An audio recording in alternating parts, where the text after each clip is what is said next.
watching Kttv, Katsina State Television.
Watching Kttv, Katsina State Television.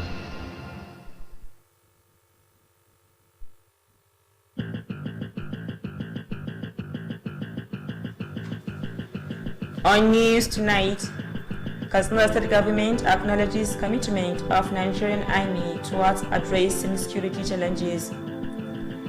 Deputy Governor lauds Kttv for sensitizing public on government restoration agenda. Islamic cleric enjoins Muslims to fear Allah, respect one another. Community appeals for government intervention over land dispute.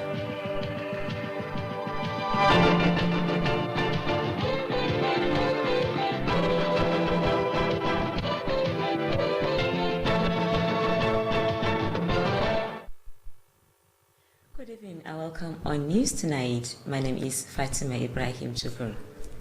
Governor Aminu Bello Masari has launched the distribution of drugs and medical equipment worth millions of naira procured by the state government. The drugs and other medicaments are to be distributed to health facilities across the state. Government House correspondent Safian Musa reports that the governor also received consignment of personal protection equipment donated to the state government by international development partners. The report. Speaking at the occasion, Governor Aminu Bello Masari said the present state administration is committed in providing quality assorted drugs and medical equipment to support healthcare service delivery of the people in the state. Governor Aminu Bello Masari explained that drugs and medical supplies, including anti-malaria and other drugs for children, were procured by the state government through the Ministry of Health and that of Local Government and Chieftaincy Affairs. He maintained that the delivery kits and other drugs to facilitate safe delivery and cleaning of newborn babies were donated by Clinton Health Access Initiative. The governor also revealed that the personal protection equipment were donated by a development partner under Lafia program. Alhaji Aminu Bello Masari pointed out that the drugs revolving funds and free Medicare schemes introduced by the present state administration have greatly improved the activities of the Drugs and Medical Supplies Agency in the state. The governor noted that the state government established the Contributory Healthcare Management Agency in an effort to reduce catastrophic out-of-pocket expenditure amongst people while accessing healthcare services. While expressing appreciation to the donor agencies for the gesture, Governor Aminu Bello Masari assured that government will take necessary measures to ensure that the health equipment reached the poor and most vulnerable people who are the target beneficiaries. Earlier, the Commissioner of Health, Engineer Yakubu Nuhu Danja, said the current state administration has invested heavily in the health sector for effective service delivery. The Health Commissioner said the state government is committed for the sustenance of the supply of the essential drugs and other medical supplies under both the Drugs Revolving Fund and free Medicare schemes for the betterment of a common man. He assured that the drugs and other equipment will be judiciously distributed to health facilities across the 34 local governments of the state. In their separate remarks, the representatives of the development partners spoke at length on the effort being made with the state government to move the healthcare services to the next level. From Government House Katsina, Safian Musa Tidinya reporting. Katsina State Governor Alhaji Aminu Bello Masari has commissioned an orphanage home and a school in Kttv town constructed by Senator Abubakar Sadiq Eradua. The orphanage school, named Gidan Maria, was handed over to the national body of Jubuis for proper management. Government House correspondent Safian Musa has details of the report. In an address, Governor Aminu Bello Masari acknowledged the foresight of the initiator of the orphanage home and school and handing over the project to Jamaatul Izalatul Bid'ah wa Iqamatus Sunnah for proper utilization. Governor Aminu Bello Masari prayed Allah to guide the national body of Jubuis in running the orphanage school effectively to achieve the desired goal of its establishment. The governor explained that assisting orphans is a humanitarian service ordained by the Almighty Allah, especially by well-to-do in the society, hence for people to intensify efforts toward assisting orphans and other vulnerable in the society. He assured that the government will do everything possible to ensure the sustenance of the orphanage home to achieve the set objectives. The national chairman of Jamaatul Izalatul Bid'ah wa Iqamatus Sunnah, Sheikh Abdullahi Balalau, who spoke extensively on the relevance of assisting orphans in the society, stressed the need for government at all levels to come up with more people's-oriented programs geared towards improving the plight of orphans. Sheikh Abdullahi Balalau said the association has been up and doing in initiating various programs toward assisting orphans to feel a sense of belonging. The national chairman of Jibwis, who assured commitment towards the sustenance and development of the orphanage school, appealed to Governor Aminu Bello Masari to assist in the payment of salaries to teachers to be employed. In a remark, the initiator of the orphanage school, Senator Abubakar Sadiq Radwa, said the school has the capacity of accommodating 300 orphans with 6 classrooms and 6 hostels. Senator Abubakar Yaradua revealed that he has the intention to construct additional structures, including a computer laboratory to be named after Governor Aminu Bello Masari. He spoke at length on the other efforts being made to ensure the sustainability of the school through the provision of means of generating income. Others who spoke during the event include the National Secretary of Jamaatul Izalatul Bid'a wa Iqamatus Sunnah, Sheikh Muhammad Kabir Gombe, the State Chairman of the Association, Sheikh Yakubu Musa Hassan, and the representative of Sarkin Sulbawan Katsina District Head of Kaita. From Government House Katsina, Safiya Musatirin Iya reporting. Katsina State Deputy Governor Alhaji Manir Yakubu has acknowledged the contribution of state-owned media organizations towards enlightening the public on the current state administration restoration agenda. Alhaji Manir Yakubu stated this when he received the executive members of Kttv Chapel of the Nigeria Union of Journalists, led by its grand patron, the Kanwan Katsina Alakatsi visit. Correspondent Shamsuddin Habib has details of the report. The Deputy Governor expressed delight over the visit and assured the new executive members of the Kttv Chapel of the NUJ of continued support and assistance. Alhaji Manir Yakubu, who congratulated the new executive for their victory during election, charged them to justify the confidence reposed in them by the members. The Deputy Governor describes the union as partners in progress towards enlightening the public on the current state administration restoration policy.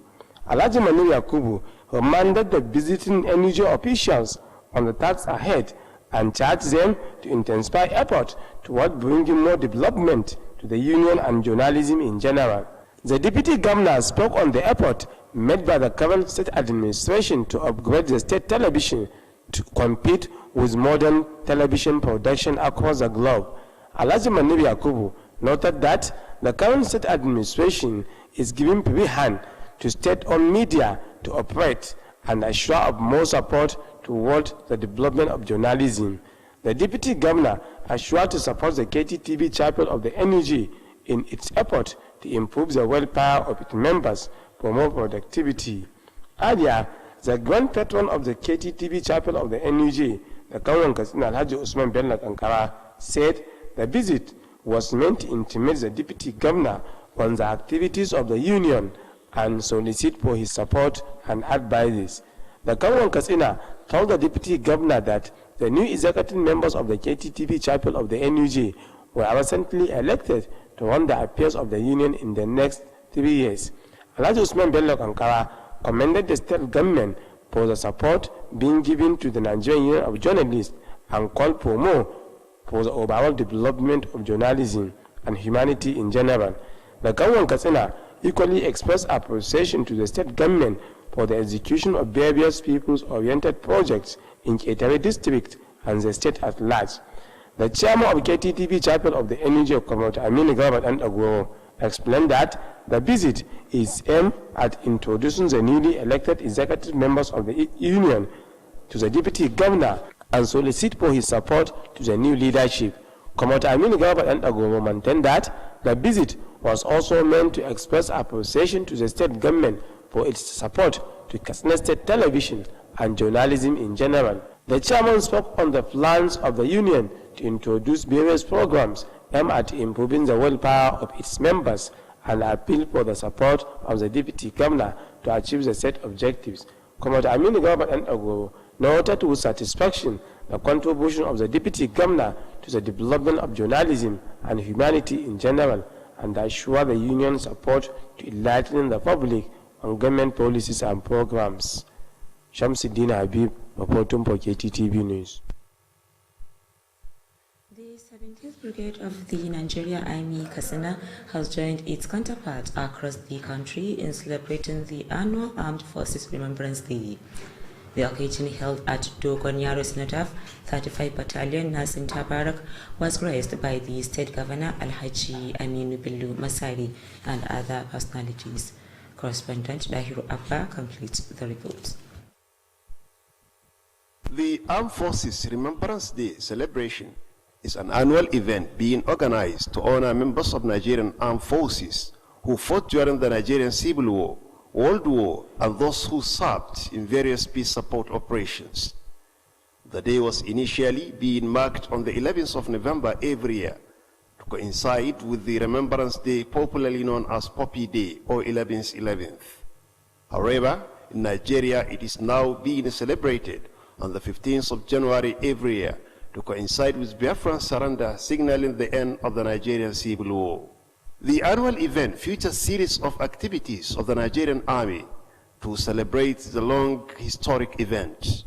Such activities include firing of 21 gunshots, sign of respect of the fallen heroes, laying of prayer by dignitaries at Dogonyaro Cenotaph, release of white figures, as well as march pasts mounted by the serving soldiers and legions.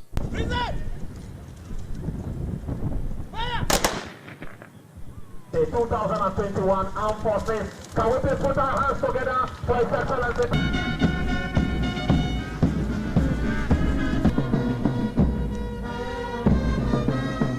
Yes, I'm leading the fallen heroes to revive arms.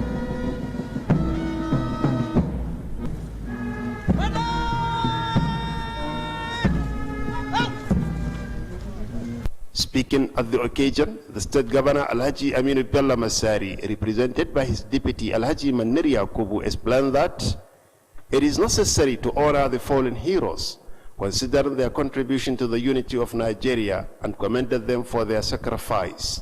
Alhaji Aminu Bello Masari acknowledged the effort being made by the Nigerian Armed Forces in their fight against kidnapping and banditry in the frontline local government areas in the state and northern Nigeria. He also applauded them for rescuing the abducted students of Government Science Secondary School Kankara and urged them to intensify effort in protecting lives and property and the dignity of the nation for peace and stability to reign.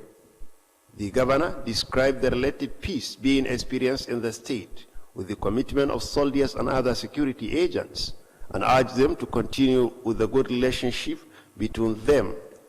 He thanked the Nigerian Armed Forces for their sacrifice and prayed for those who lost their lives in protecting the country. Dahiru Abba are reporting for Kttv News.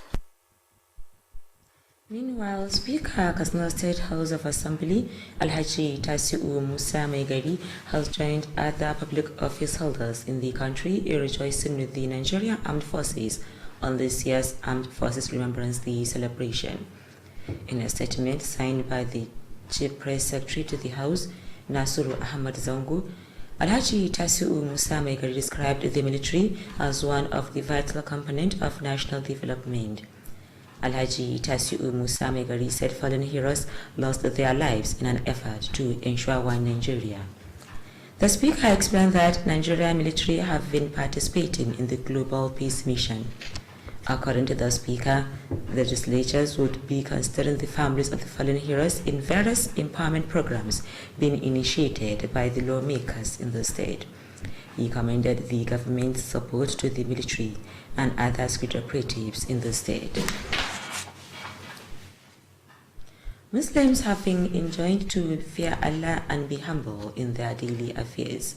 This is part of the Friday prayer sermon delivered by the Chief Imam of Koporoguga Jumat Masjid, Ustaz Badamasi Abbas. Correspondent Abdul Aziz Salisu has more on the report. The Chief Imam of the Masjid, Sheikh Badamasi Abbas, who quoted some verses from the Holy Quran and Hadith of the Prophet Muhammad, peace be upon him, charged Muslims to be disciplined on all their dealings. Sheikh Badamasi Abbas called on Muslims to shun any act capable of tarnishing their image and that of religion of Islam. He then appealed to Muslims to love one another and assist the less privileged members of the society. The chief imam prayed for peaceful coexistence in the state, the country, and the world over. Sheikh Badamasi Abbas urged parents to ensure proper upbringing of their children to ensure meaningful society. He called on Muslims to redouble efforts in acquiring Western and Islamic knowledge for the overall development of the society. Shortly after the sermon, the chief imam led hundreds of Muslim faithful to 2 rak'at Jumu'at prayer. Allahu Akbar.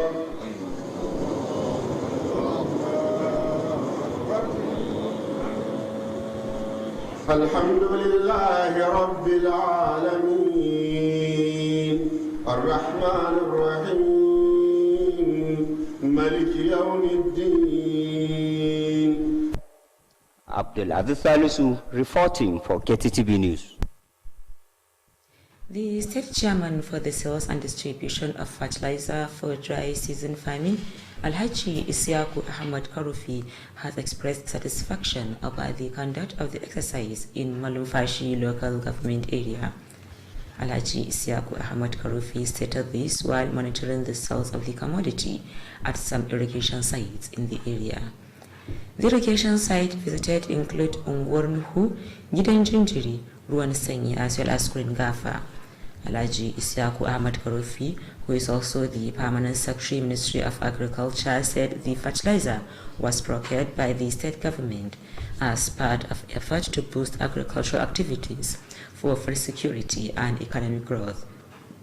The committee chairman explained that each bag of the commodity is being sold at 4,000 naira and called on the sales committee at zonal and local government levels to ensure that only genuine farmers benefit with the subsidized fertilizer. Alhaji Isiaku Ahmad Karufi restated the commitment of the current state administration towards providing subsidized fertilizer and other farming inputs to farmers for the overall development of agriculture. He charged farmers to continue supporting government policies and programs, especially in the areas of agricultural sector. Katsina State Government has called on youth to make good use of the various empowerment programs being initiated by the federal government to become self-reliant.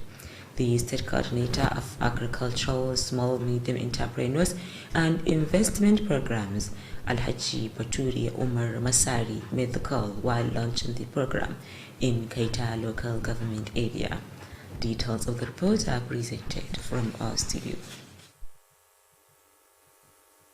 The Agricultural Small Medium Enterprises and Investment Scheme Long Basic Business Training was meant to prepare youth to learn various skill acquisition for self-reliance.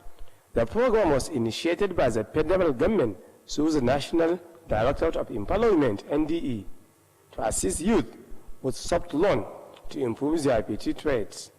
The occasion was attended by youth from Kaita and Jibia local government areas. The coordinator of the program, Alhaji Batua Umar Masari, charged the participants to pay more attention to what they will be taught to become self-empowered. Alhaji Batua Umar Masari noted with satisfaction the support being given by the state governor, Alhaji Aminu Bello Masari, towards the successful implementation of the empowerment program. The head of Kaita local government administration, Alhaji Mukhtar Aminu Bakuri, commended the federal and state governments for introducing various programs aimed at empowering youth to become useful members of the society. Alhaji Mukhtar Aminu Bakuri noted with satisfaction the commitment of the state government and the committee for the program toward achieving the set objectives and assure the local council continued support in that regard. The Director of Education and Social Services of the area, Alhaji Usman Halima Matazu, spoke on the relevance of the program toward reducing youth restiveness and charged the participants to make judicious utilization of the skill to be acquired. Other speakers at the occasion include the State NDE Coordinator Alhaji Yerima Saadu Iya and the head of GBA Local Government Administration, Alhaji Sada Ahmadi and Agoro. During the occasion, papers were presented by Malam Abubakar Kabir, Haji Nafisa Ahmad, and Alhaji Gambarimi on poultry farming, fishery, and beekeeping, among others. That ends the report. Residents of Sabor Ungwa quarters of Katsina Metropolis have called for government intervention to settle a land dispute at Filin, Canada in the community. The spokespersons for the community made the call while briefing Kttv correspondent over the lingering land dispute. The report. According to the chairman of Sabor Ungwa Development Community, Alhaji Ibrahim Garba Bujawa, the land which is located at Filin, Canada, was allocated to community by Dana Steel Company. Ibrahim Garba Bujawa said the management of the company was issued them with the certificate of occupancy in the last 12 years. The chairman therefore appealed for the authorities concerned to intervene in the matter for the free balance of peace in the community. In the meantime, the land dealer Alaram Kalu Habibu, who is claiming ownership of the land, presented documents and court orders certifying that the land belonged to him. Alaram Kalu Habibu added that he bought a piece of land, was issued with certificates, noting that a court in Katsina had since certified him as the owner of the land. He said he is ready to confront these authorities concerned to claim the ownership of the land. Muhammad Rabi Ugapai reporting for Kttv News. Katsina State Governor Alhaji Aminu Bello Masari has given out a marriage of Dr. Kulthum, a daughter to Senator Abubakar Sadiq Adwa. Government House correspondent Safian Musa reported that the wedding fatah between Dr. Kulthum, Abubakar Sadiq Adwa, and Aliyu was held at Bornu Kumasi Jumad Masjid, GRA Katsina. The national chairman of Jigwis, Sheikh Abdullahi Balalo, contracted the marriage after the payment of 100,000 naira dowry. During the marriage solemnization, Governor Masari served as wali for the bride, while engineer Muhammad Aliyu stood in for the groom. Special prayers were offered for Allah's guidance and protection to the couple in their matrimonial life. The wedding fatah was attended by top government functionaries, members of the business community, and the political class. With that, we conclude news tonight. Thank you for watching.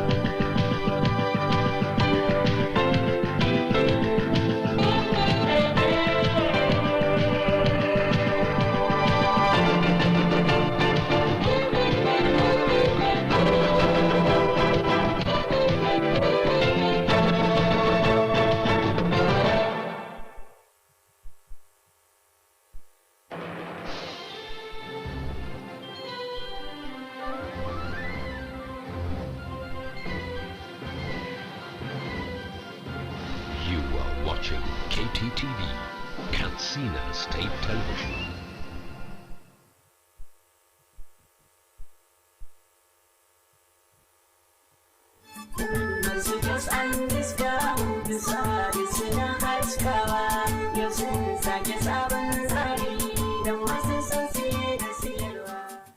Masu iya magana suka ce na zaune dai bai ga gari ba, kuma idan baka san gari ba to saurari daka. Ma'abota son ingantattun kamfanuka na ɗaki ko ofis to albishirinku.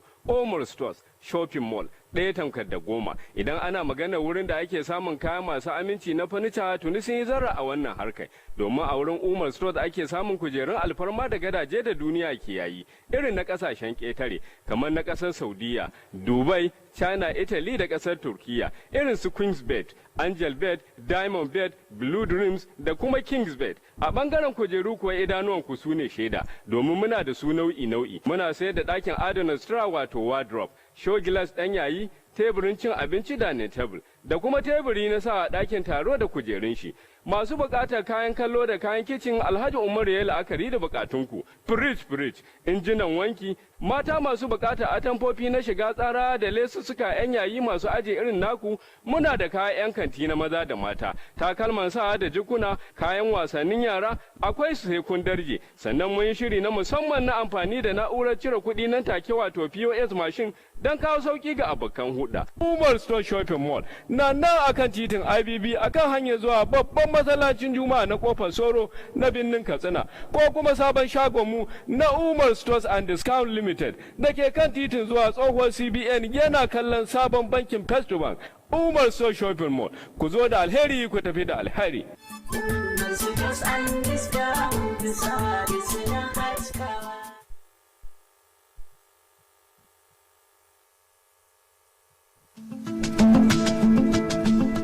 Silicon Heights International College is an ideal automated school system designed for nursery, primary and secondary school with the aim of increasing efficiency and promoting ICT image.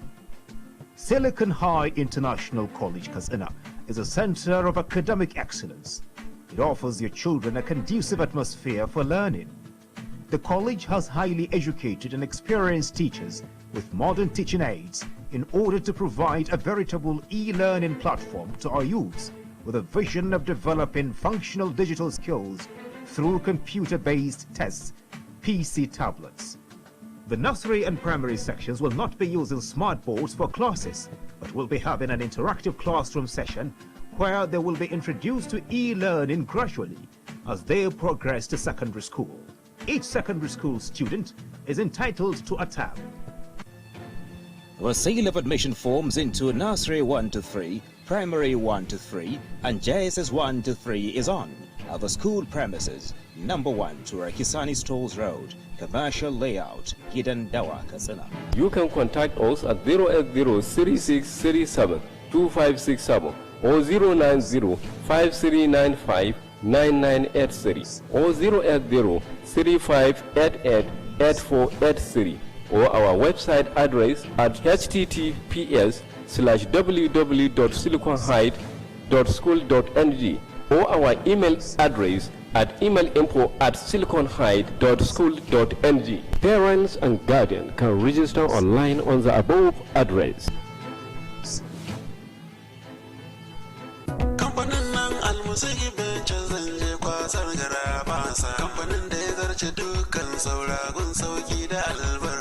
Alamun ci gaba yakan fara ne daga ɗaukan matakan kwarai. Al-Music Ventures, kamfanin sauki da rangwame na Alhaji Musa Ibrahim Captain. Muna muku albishir da cewa mun tanar muku da kayayyakin masarufi iri daban-daban don masu buƙatar saye kaɗan ko sari. Waɗanda suka hada da shinkafa irin tamu gida mai suna Jamila. Da ta kamfanin Adosa muna da fulawa iri daban-daban, sukari na buhunna, gishiri saman bita, indomie, taliya da makaroni namu na gida. Al-Music Ventures na sayar da nau'in dunkulen magi kala-kala, madara da sauran kayan shayi, complex, biskit na kwali, lemunan sha na roba da na kwali, sabulan wanki da na wanka masu kamshi da kwantar da zuciya. Al-Music Ventures mun tanadar muku da wurin aje ababen hawa wadatacce gami da matakan tsaro na musamman. Al-Music Ventures na godiya ta musamman ga daukacin jama'a da suka zo wurin mu don sayan kaya da masu saida musu. Allah ya bar zumunci, amin. Kada ku manta, Al-Music Ventures muna nan a sabon wurin mu na aje kayayyaki wato warehouse. Idan kun shawo bayan gidan man dan tukura, tsohuwar yan katako akan hanyar ku ta zuwa Kobran Dorowa. Al-Music Ventures muna maraba da kowa da kowa. Sai kun zo.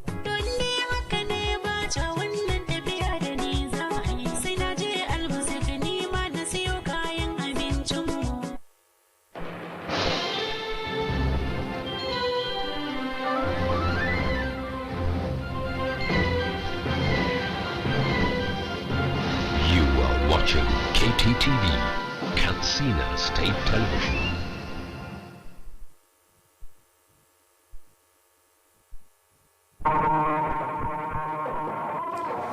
A labaran na daren yau, gwamnatin jihar Katsina ta yi ba da gudunmuwar sojojin Najeriya wajen magance matsalar tsaro. Mataimakin gwamnan jiha ya yi ba ma gidan talabijin na Kttv akan wayar da kan jama'a akan kudurin gwamnati na maido da abubuwa yadda suke.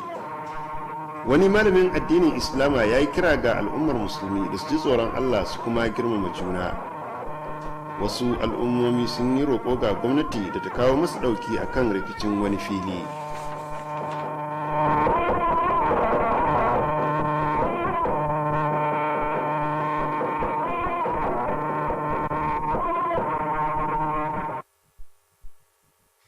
Masu kallon gidan talabijin na jihar Katsina, assalamu alaikum, barkanmu da dare, ga kuma fassarar labaran wanda ni Dahiru Abba zan karanto. Gwamna Aminu Bello Masari ya kaddamar da rarraba magunguna da kayayyakin aikin asibiti na miliyoyin nerori wanda gwamnatin jiha ta sau. Magungunan da sauran kayayyakin aikin asibitin za a rarraba su ne ga cibiyoyin kula da lafiya a fadin jihar nan. Wakilinmu na gidan gwamnati Sufyan Musa ya bamu rahoton cewa gwamnan ya karbi wasu kayan kariya ga gwamnatin jiha wanda kungiyoyin bayar da tallafi na duniya suka samar, ga kuma ci gaban rahoton nasa. Da yake jabi a lokacin bikin kaddamar da rarraba magungunan, gwamna Aminu Bello Masari ya bayyana cewa gwamnatin jihar mai ci ta dukufa ainihin domin ganin ta ci gaba da samar da ingantattun magunguna da kuma kayayyakin kula da kiwon lafiya domin taimakawa wajen samar da ingantaccen kiwon lafiya ga al'ummar jihar Katsina. Gwamna Aminu Bello Masari ya bayyana cewa magungunan da kuma sauran kayayyakin da suka kunshi magunguna na cutar malaria da kuma magunguna na yara, gwamnatin jihar ta samar da su ta hanyar ma'aikatar kiwon lafiya da kuma ta kula da ƙananan hukumomi. Ya kara da cewa kayayyakin haihuwa da sauran magunguna da aka samar domin taimakawa wajen haihuwa cikin sauki da kuma inganta lafiyar jarirai da aka haifa. Wata kungiya mai suna Clinton Health Access Initiative a turance ta ba da su gudunmawa. Gwamna kazalika ya bayyana cewa kayayyakin kariya na kula da kiwon lafiya, haka zalika wata kungiya ta ci gaba karkashin shirin lafiya program a turance ta ba da su gudunmawa. Alhaji Aminu Bello Masari ya nuni da cewa shirin samar da magunguna da kuma ba da magani kyauta wanda gwamnatin jiha ta kirkiro da shi ya taimaka matuka wajen bunƙasa aikace-aikacen hukumar da ke kula da samarwa da kuma rarraba magunguna ta jihar Katsina. Gwamnan ya nuna da cewa kafa hukumar da ke kula da harkokin kula da kiwon lafiya na haɗaka wajen ƙoƙarin da ake domin ganin an rage raɗaɗi da mutane ke fuskanta akan batun da ya shafi samun sauƙi wajen kula da kiwon lafiya ya haifar da kyakkyawan sakamako. A yayin da yake bayyana godiyarsa ga waɗannan hukumomi da suka bayar da wannan gudunmawar wasu daga cikin kayayyakin, gwamna Aminu Bello Masari ya ba tabbacin cewa za a yi kyakkyawan ɗaukar matakan da suka dace domin tabbatar cewa waɗannan kayayyakin kula da kiwon lafiya sun je ga marasa ƙarfi a cikin al'umma. Tun da farko a jawabinsa, kwamishinan kiwon lafiya na jihar Katsina injiniya Yakubu Nuhu Danja ya ce gwamnatin jihar mai ci ta kashe makudan kuɗaɗe domin bunƙasa harkokin kula da kiwon lafiya don samar da ingantaccen aiki. Kwamishinan kiwon lafiyan ya bayyana cewa gwamnatin jiha ta dukufa ainihin domin ganin ɗorewar samar da magani da sauran kayayyakin kula da kiwon lafiya karkashin shirin samar da magunguna da kuma ba da magani kyauta domin bunƙasa ci gaban rayuwar al'umma. Ya kuma ba tabbacin cewa dukkanin waɗannan magunguna da kuma kayayyakin kula da kiwon lafiya za a rarraba su a dukkanin ƙananan hukumomi 34 da ke cikin jihar nan yadda ya kamata. A jawabansu daban-daban, wakilai na waɗannan hukumomi da suka ba da tallafi na wasu daga cikin waɗannan kayayyakin sun yi jawabi mai tsawo akan kokari da suke tsakaninsu da gwamnatin jihar Katsina wajen ciyar da harkokin kula da kiwon lafiya gaba a cikin jihar ta Katsina. Daga gidan gwamnati, Sufyan Musa Tudun iya dauke da rahoton. Gwamnan jihar Katsina Alhaji Aminu Bello Masari ya bude gidan marayu da makaranta waɗanda sanata Abubakar Sadiq Yar'adua ya gina. Gidan marayun da makarantar da aka sanya masu suna gidan Mariya an mika shi ne ga kungiyar Jama'atul Izalatul Bid'a wa Iqamatus Sunna ta ƙasa domin kulawa da su. Wakilinmu a gidan gwamnati Sufyan Musa na dauke da cikakken rahoton. da yake jabi a lokacin bikin kaddamar da makarantar da gidan marayun gwamna Aminu Bello Masari ya yaba da hangen nesan wanda ya asasa wannan aikin alherin ya kuma damka shi ga kungiyar jama'atul izalatul bid'a wai kamata sunna domin kyakkyawan kulawa da wannan wuri. Gwamna Aminu Bello Masari ya yi adda ga Allah madaukakin sarki da ya yi jagoranci ga kungiyar jama'atul izalatul bid'a wa kamata sunna wajen tafiyar da wannan gidan marayu da makarantar yadda ya kamata domin kwalliya ta biya kuɗin sabulu akan manufar kafata. Gwamnan ya bayyana cewa taimakon marayu aiki ne na jin kan al'umma wanda Allah madaukakin sarki ya umarni da yin haka musamman ga masu hannu da shuri cikin al'umma, da haka akwai bukatar mutane su kare kaimi wajen taimakawa marayu da sauran masu karamin karfi a cikin al'umma. Ya ba ta bacin cewa gwamnatin jiha za ta iya bakin kokarinta domin tabbatar da dorewar wannan makaranta da gidan marayun domin samun nasarar kafasa. A jawabinsa shugaban kungiyar jama'atul izalatul bid'a wa kamata sunna na kasa Sheikh Abdullahi Balalau, wanda ya jawabi mai tsawo akan fa'idar taimakawa marayu cikin al'umma, ya jaddada bukatar da ke akwai ga gwamnatoci a dukkanin matakai da su kara bijiro da shirye-shiryen bunƙasa ci gaban rayuwar al'umma musamman na bunƙasa jin daɗin marayu. Sheikh Abdullahi Balalau ya bayyana cewa kungiyar jama'atul izalatul bid'a wai kamata sunna na faɗi tashi wajen kirkiro da shirye-shirye wanda ke bunƙasa taimako ga marayu domin su san da cewa an damu da su cikin al'umma.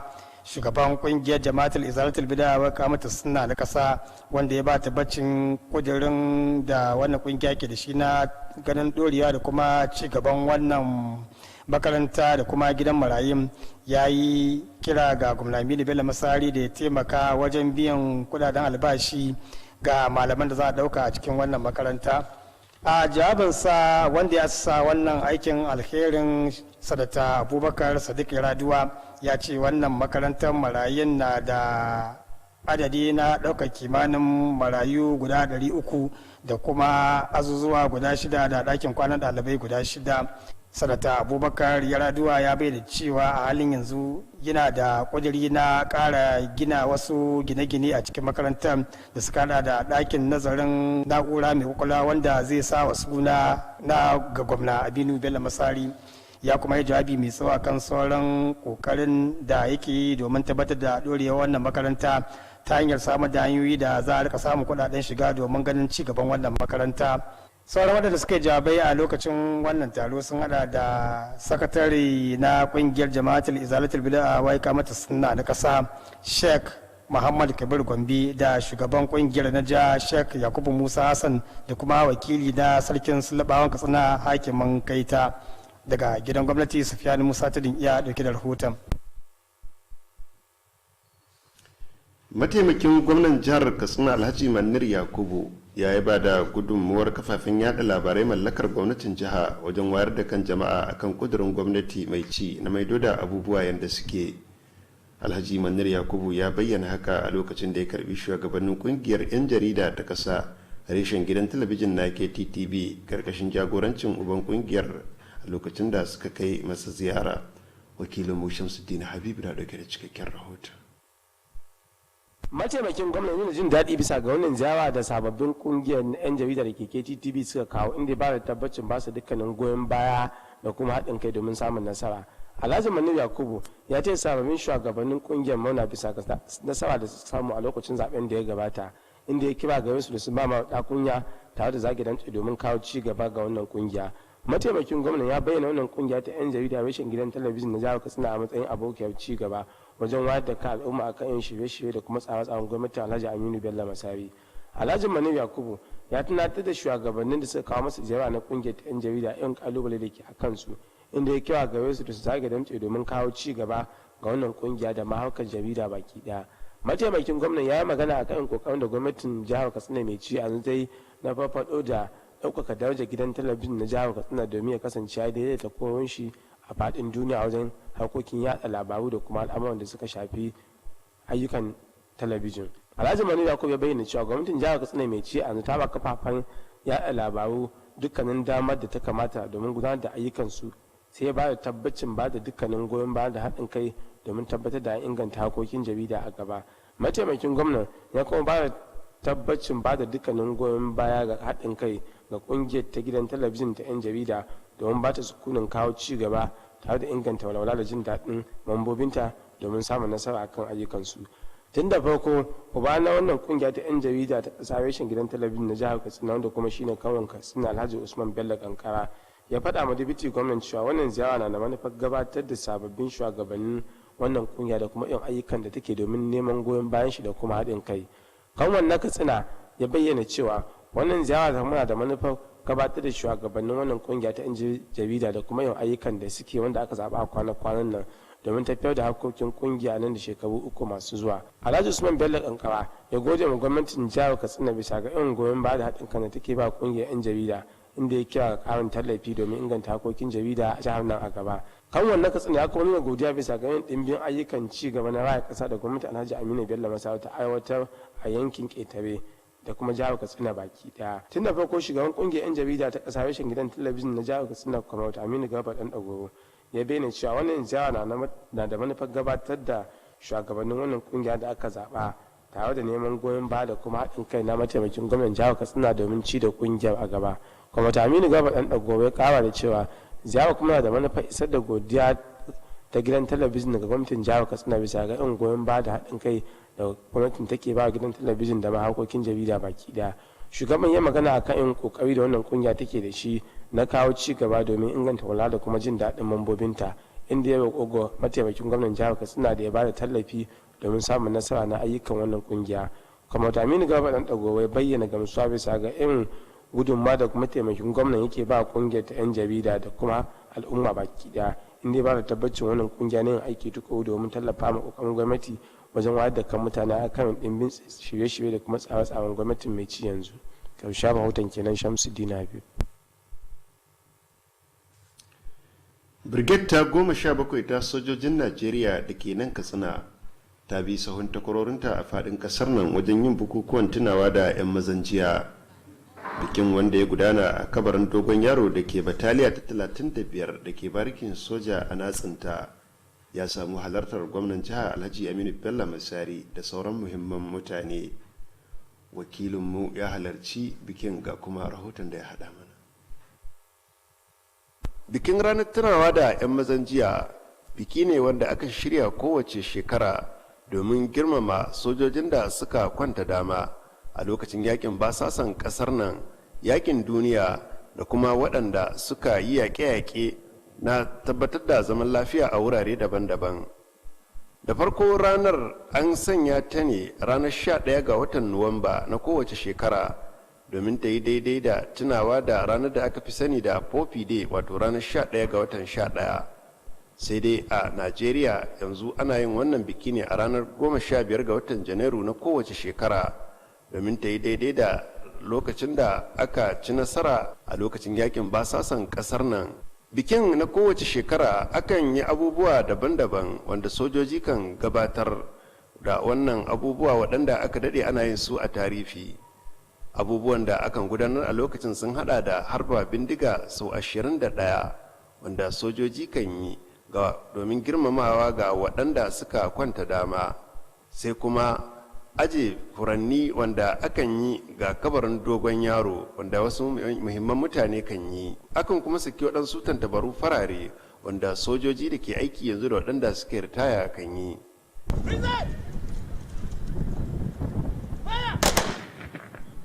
The 2021 Armed Forces, can we please put our hands together for His Excellency?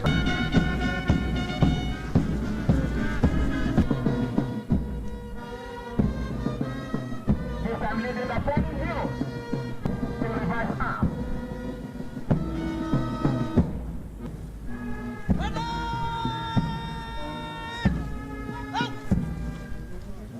Da yake jawabi a lokacin taron, gwamnan jihar Katsina Alhaji Aminu Bello Masari wanda ya samu wakilcin mataimakinsa Alhaji Mannar Yakubu ya bayyana cewa wannan biki ya zama wajibi lura da gudunmuwar da sojojin da suka kwanta dama su bayar wajen haɗin kan ƙasar nan, sannan ya yaba musu akan wannan sadaukar da rayuka da suka yi. Alhaji Aminu Bello Masari ya yaba da ƙoƙarin da sojojin Najeriya wajen yaƙi da 'yan bindiga da kuma masu yin garkuwa da mutane, a ƙananan hukumomi da ke fama da matsalar tsaro da ke jihar nan da kuma arewacin Najeriya da ma ƙasa baki ɗaya. Ya kuma yaba ma sojojin akan ceto 'yan makarantar nan na karantar sakandare ta kankara waɗanda aka sace, sannan ya kira a gare su da su ƙara ƙaimi wajen kare rayuka da dukiyoyin al'umma da kuma mutuncin ƙasar nan domin ɗorewar zaman lafiya. Gwamnan ya kuma bayyana sauƙin da aka samu na matsalar tsaro da ƙoƙarin da sojoji ke yi da sauran jami'an tsaro, sannan ya kira a gare su da su ci gaba da nuna dangantaka mai kyawu tsakaninsu da al'ummomin da suke a yankunansu. Ya kuma gode ma sojojin Najeriya akan sadaukar da kai da suka yi. Ya kuma yi addu'a ga waɗanda suka rasa rayukansu wajen ƙoƙarinsu na kare martabar ƙasar nan. Ƙarshen rahoton kenan, Dahiru Abba. A wani labarin kuma, shugaban majalisar dokoki ta jihar Katsina Alhaji Tasu Musa Mai Gari ya bi sahun sauran masu rike da mukaman gwamnati wajen yin murnar bukukuwar ranar tunawa da 'yan mazan jiya.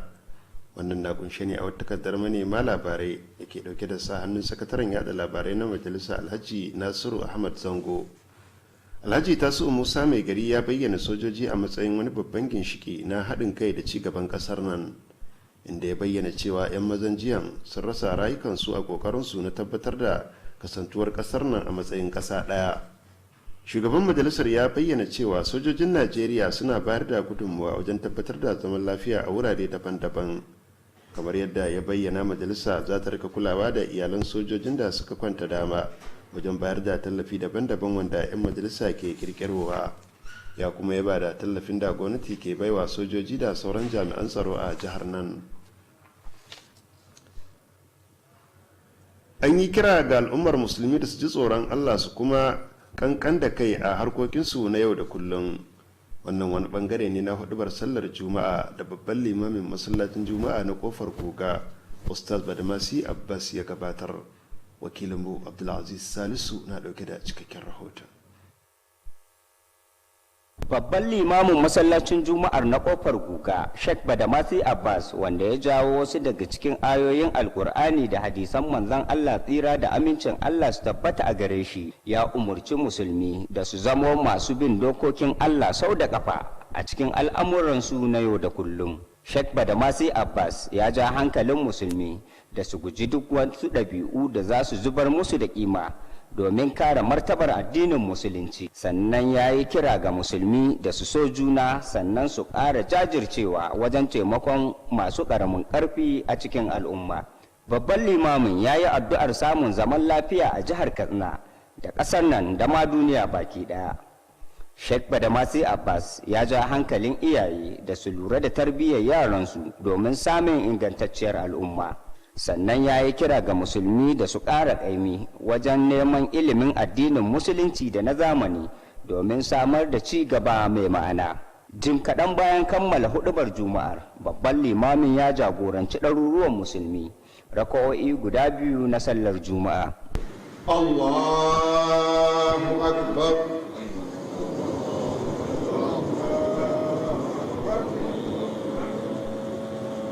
الحمد لله رب العالمين الرحمن الرحيم مالك يوم الدين. Ƙarshen rahoton kenan, Abdulaziz Salisu.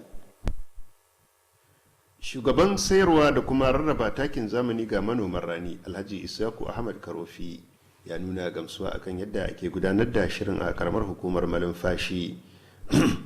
Alhaji Isyaku Ahmad Karofi ya bayyana haka a lokacin da ya duba yadda ake sayar da takin a wasu wuraren noman rani da ke yankin. Wuraren noman ranin da ya ziyarta sun hada da unguwar Nuhu, gidan jinjiri, ruwan sanyi da kuma kuringafa. Alhaji Isyaku Ahmad Karofi, wanda kuma shine babban sakataren ma'aikatar gona, ya ce takin gwamnatin jiha ce ta sau shi a matsayin wani bangare na kokarin da gwamnati ke yi domin bunƙasa harkokin noma domin samar da abinci da haɓaka tattalin arziki. Shugaban kwamitin ya bayyana cewa kowane buhun taki ana sayar da shi ne a kan naira 4,000, sannan ya yi kira ga kwamitin sayar da takin na shiyar da kuma matakin karamar hukuma da tabbatar da cewa manoma na hakika ne aka baiwa takin domin su amfana. Alhaji Isiyaku Ahmad Karofi ya jaddada kudurin gwamnati mai ci wajen samar da taki a farashi mai sauki da sauran kayan aikin gona domin ci gaban aikin gona. Ya yi kira ga manoma da su ci gaba da tallafa ma tsare-tsare da shirye-shiryen gwamnati musamman a bangaren noma.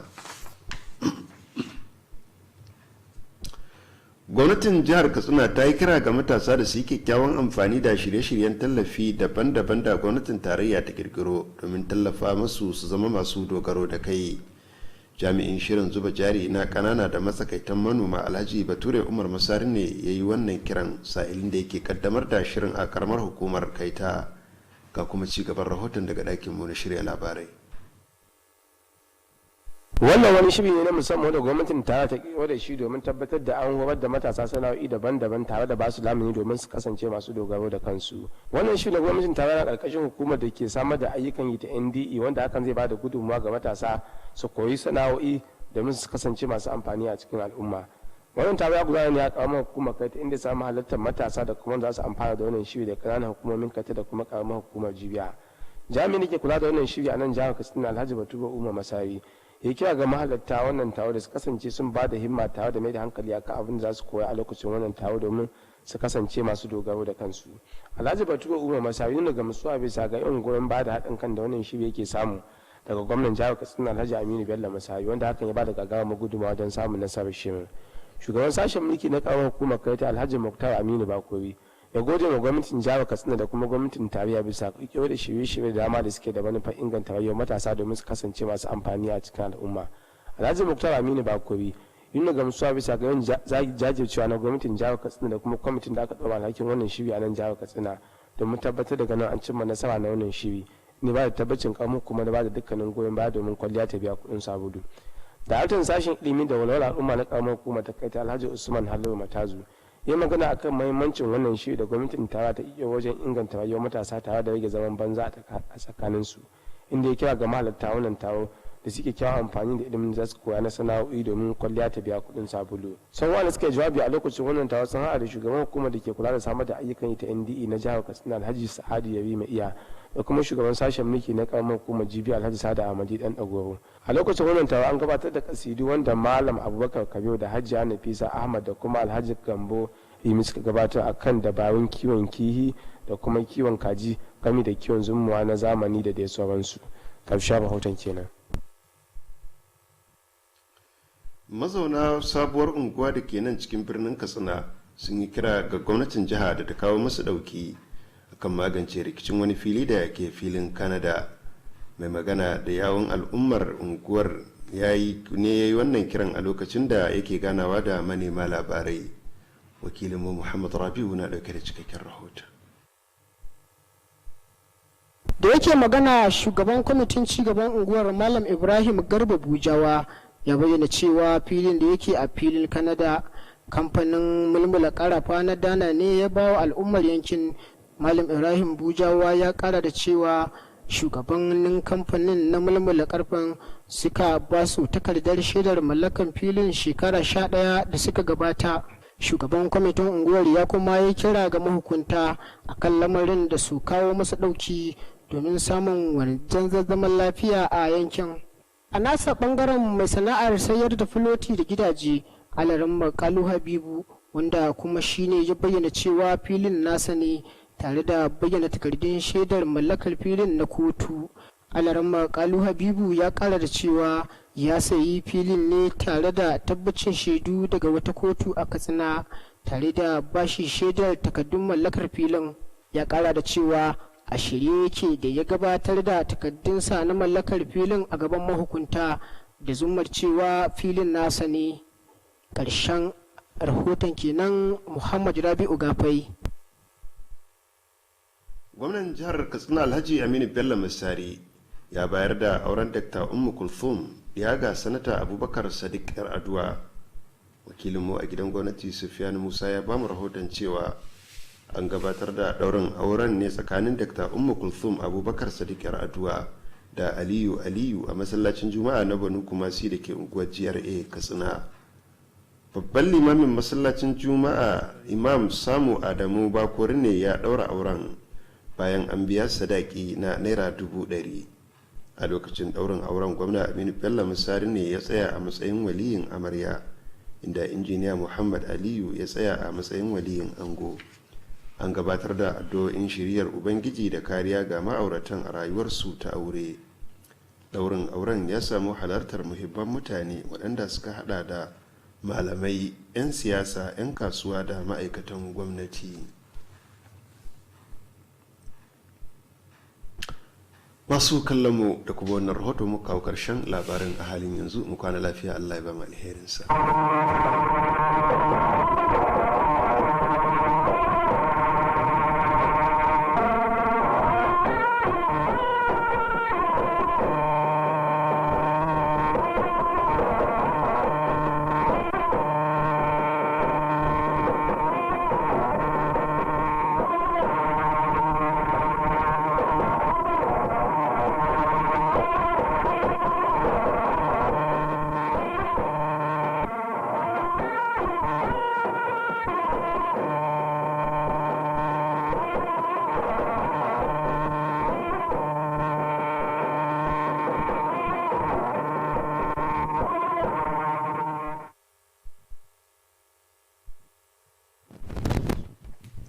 The Senate of Umaru Musa Ado University, Katsina, has approved the reopening of the institution and the commencement of academic activities. The approval was arrived at following the consideration of memorandum at the special meeting of the Senate held on Tuesday, 12 January 2021. The Senate therefore approved the continuation of the student registration exercise from 11th to 17th January 2021, while academic activities are to begin from the 18th January 2021. All students who are yet to complete their registration are strongly advised to strictly adhere to the timeline given for the completion of the registration to avoid forfeiting their studentship. Announcer Nasir Bello, Registrar.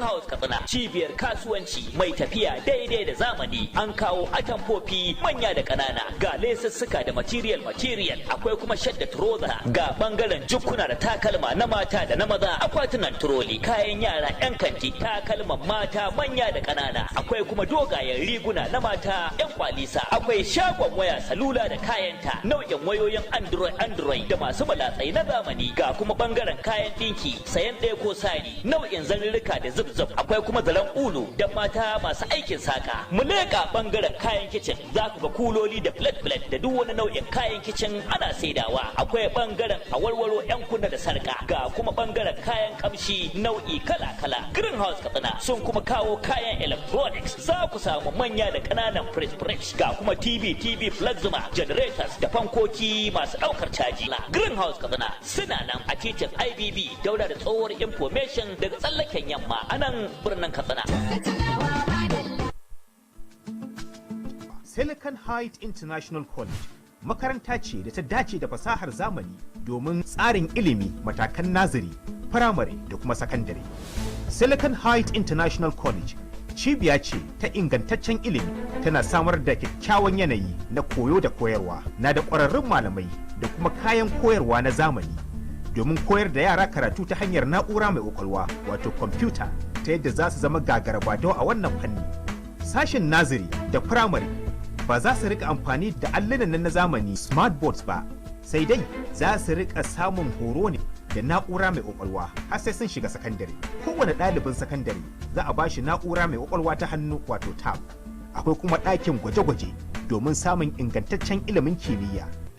Ana sayar da fom na shiga matakan aji 1 zuwa 3 na naziri, da aji 1 zuwa 3 na firamare, da kuma aji 1 zuwa 3 na karamar sakandare a harabar makarantar da ke lamba 1 titin Turaki Sani Stores Commercial Layout, gidan Dawa, Katsina.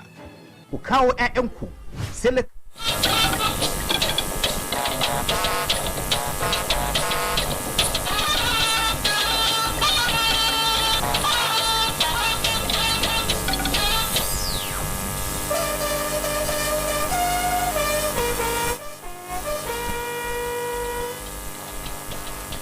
moment for sober reflection.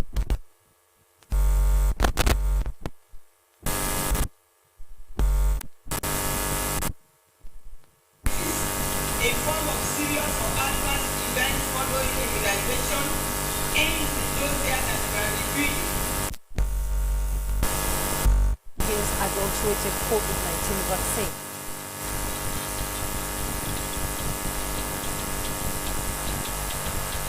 Plus, schools use action. Federal Ministry of Education asks parents and institutions to comply with COVID-19 safety protocols. Hello, a very warm evening to you. This is NTA Electric News and we are live in Abuja. I am Jumbo Yusuf. Tonight, Adiola Kanya Kenya is in Lagos and Charles Abba will be joining us from Makodi in the course of the news bulletin.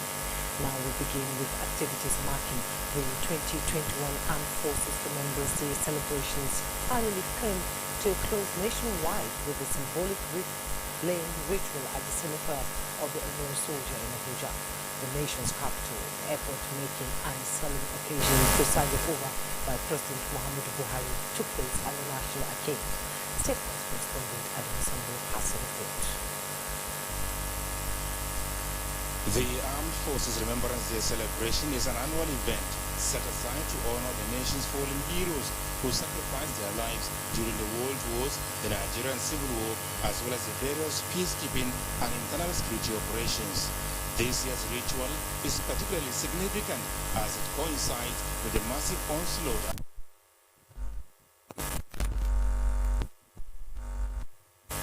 Last 7 days, for instance, over 110 terrorists were neutralized.